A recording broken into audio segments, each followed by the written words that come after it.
నమస్కారం ఘంటారావానికి స్వాగతం. ముందుగా ప్రధానాంశాలు. రంగారెడ్డి జిల్లా శంకరపల్లి మండలం కొత్తపల్లిలో విషాదం. బావిలో దూకిన 3 కుటుంబ సభ్యులు, 2 మృతి.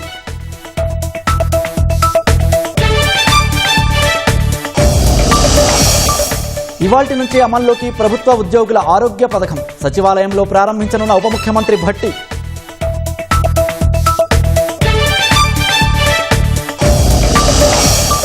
దేశంలో తొలిసారి పట్టాలపై పరుగులు పెట్టనున్న హైడ్రోజన్ రైలు.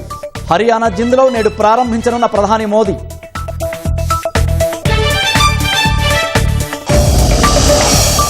హర్ముజ్ను దాటాలంటే ముందస్తు అనుమతి తప్పనిసరన్న ఇరాన్. గల్ఫ్లోకి ప్రవేశించే నౌకల్లో భారత్ అగ్రస్థానంలో ఉందని ప్రకటన.